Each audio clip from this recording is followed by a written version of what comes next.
নমস্কার, দেখছেন এবিপি আনন্দ। আপনাদের সঙ্গে আমি অনুসুয়া। দক্ষিণ কলকাতার বিস্তীর্ণ এলাকায় মুষলধারে বৃষ্টির সঙ্গে ঘন ঘন বজ্রপাত, স্থানীয়ভাবে বজ্রগর্ভ মেঘের সঞ্চারের ফলে বৃষ্টি। সঞ্চয়ন মিত্র আমাদের প্রতিনিধি রয়েছেন আমাদের সঙ্গে টেলিফোন লাইনে। সঞ্চয়ন, আর কোথায় কোথায় বৃষ্টি হচ্ছে, বৃষ্টির স্থায়িত্ব সম্পর্কে কি বলছে আলিপুর আবহাওয়া দপ্তর? দেখো, আপাতত প্রবল বৃষ্টি হচ্ছে দক্ষিণ কলকাতায়। কিছুক্ষণ আগেই বৃষ্টি শুরু হয়েছে, বলা যেতে পারে আধ ঘন্টারও বেশি সময় ধরে প্রবল বৃষ্টি চলছে দক্ষিণ কলকাতার একটা বড় অংশে। স্বাভাবিকভাবেই এই সময় যেটা দেখা যায় যে বজ্রগর্ভ মেঘ তৈরি হয় স্থানীয়ভাবে, এবং তার থেকে এই ধরনের প্রবল বৃষ্টি। তবে আজকের এই প্রবল বৃষ্টি আমরা গত কয়েকদিনও যেটা দেখেছি যে বৃষ্টির সঙ্গে ঘন ঘন বজ্রপাত, আজকেও সেই একই রকম পরিস্থিতি রয়েছে এবং দফায় দফায় বজ্রপাত হচ্ছে, তার সঙ্গে বৃষ্টিও যথেষ্ট জোরে হচ্ছে। দক্ষিণ কলকাতা শুধু নয়, আশপাশের বেশ কিছু জায়গাতেও বৃষ্টি হচ্ছে, অর্থাৎ কলকাতার একটা বড় অংশেই এই বৃষ্টির প্রভাব পড়েছে। তবে যেহেতু একেবারেই স্থানীয় বজ্রগর্ভ মেঘ থেকে বৃষ্টি, তাই আশা করা যেতে পারে যে এর স্থায়িত্ব খুব বেশিক্ষণ হবে না। কিন্তু যে বৃষ্টি হচ্ছে এক নাগাড়ে, সেটা কিন্তু বেশ জোরেই বৃষ্টি হচ্ছে। ফলত এই ধরনের বৃষ্টি বেশ কিছুক্ষণ চললে পরে কিন্তু রাস্তার বিভিন্ন অংশে জল জমে যাওয়ার সম্ভাবনাও থাকছে। কেননা গতকালকেও আমরা দেখেছি যে কলকাতায় যেভাবে বৃষ্টি হয়েছে, বা তার আগের দিনও, গত কয়েকদিন ধরেই দুপুরের দিকে বেশ কিছুটা বজ্রগর্ভ মেঘ থেকে বৃষ্টি হচ্ছে। আজকেও সেই একই পরিস্থিতি, এবং দক্ষিণ কলকাতায় আধ ঘন্টারও বেশি সময় ধরে ভারী বৃষ্টি চলছে। অনুষ্কা, ধন্যবাদ সঞ্চয়ন। বজ্রগর্ভ মেঘ এবং তার ফলে বৃষ্টি, যার ফলে কোথাও কোথাও কিন্তু যানজটের সমস্যারও সৃষ্টি হয়েছে। সার্জেন্ট ট্রাফিক কন্ট্রোল মিলন দে এই মুহূর্তে রয়েছেন আমাদের সঙ্গে টেলিফোন লাইনে। মিলনবাবু, হঠাৎ করে বৃষ্টি, যেভাবে বৃষ্টি হচ্ছে কলকাতা শহরে, কোথাও কি ট্রাফিকের কোনো সমস্যা রয়েছে? এই মুহূর্তে যান চলাচল সংক্রান্ত সমস্যা কিছু নেই, তবে ওই মধ্য কলকাতার চত্বরে একটি মিছিল আসছে এসএন ব্যানার্জি রোড দিয়ে। এসএন ব্যানার্জি রোডের উপরে যান চলাচলের উপরে একটু চাপ রয়েছে।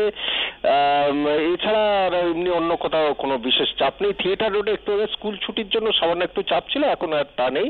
এই মুহূর্তে শহরের যান চলাচল সম্পূর্ণ স্বাভাবিক। এই মুহূর্তে কোথাও কোনো বিশেষ কোনো উল্লেখযোগ্য কোনো কনজেশনের খবর নেই, কোনো দুর্ঘটনার খবর নেই। মাঝরাত সংক্রান্ত কারণে যে সমস্ত জায়গায় ডাইভারশন চলছে, সবকটা পয়েন্টই এই মুহূর্তে ঠিক আছে। নমস্কার। ধন্যবাদ মিলনবাবু। সার্জেন্ট ট্রাফিক কন্ট্রোল মিলন দিয়েছিলেন আমাদের সঙ্গে টেলিফোন লাইনে। আপনাদের একবার জানিয়ে রাখি, দক্ষিণ কলকাতার বিস্তীর্ণ এলাকায় মুষলধারে বৃষ্টি হচ্ছে, এবং আবহাওয়া দপ্তর যেরকম বলছে যে এই বৃষ্টির স্থায়িত্ব রয়েছে, কারণ শুধুমাত্র দক্ষিণ কলকাতা নয়, কলকাতা সহ দক্ষিণবঙ্গের অন্যান্য জেলাগুলোতে এরকমভাবে বৃষ্টির সম্ভাবনা রয়েছে। সঙ্গে ঘন ঘন বজ্রপাত, স্থানীয়ভাবে বজ্রগর্ভ মেঘের সঞ্চারের ফলে বৃষ্টি, এবং এই বৃষ্টি ঘণ্টাখানেক চলবে এমনই জানাচ্ছে আলিপুর আবহাওয়া দপ্তর।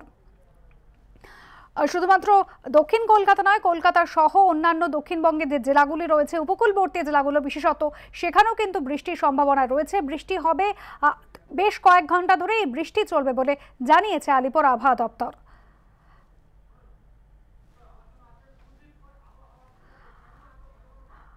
আবহাওয়া বিশেষজ্ঞ সুজিত কর এই মুহূর্তে রয়েছেন আমাদের সঙ্গে টেলিফোন লাইনে। সুজিতবাবু, যেভাবে বৃষ্টি হচ্ছে, আবহাওয়া দপ্তর বলছে যে বৃষ্টি স্বাভাবিক, কিন্তু তার সঙ্গে আমরা বেশ কয়েকদিন ধরে দেখছি যে যেভাবে বজ্রগর্ভ মেঘের সঞ্চার হচ্ছে, বারবার করে বাজ পড়ছে, ঘন ঘন মুহুর্মুহ বাজ পড়ছে, এর কারণ কি?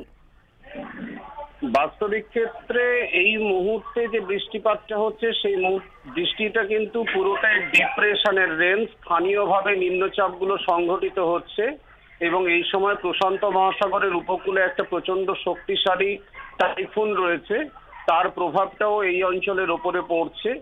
আর যেটা ঘটনা, সেটা হলো যে বঙ্গোপসাগরের ওপরে ঘনীভূত নিম্নচাপ থাকলেও আলটিমেটলি ভূমিভাগের ওপরে জলীয় বাষ্পের সাপ্লাইটা সবসময় একইভাবে থাকছে না, যে কারণের জন্য দিনের বেলা তাপমাত্রা উল্লেখযোগ্যভাবে বৃদ্ধি পাচ্ছে, যার প্রভাব স্বরূপ এই অঞ্চল থেকে, ভূমিভাগ থেকে প্রচুর পরিমাণে জল বাষ্পীভূত হচ্ছে।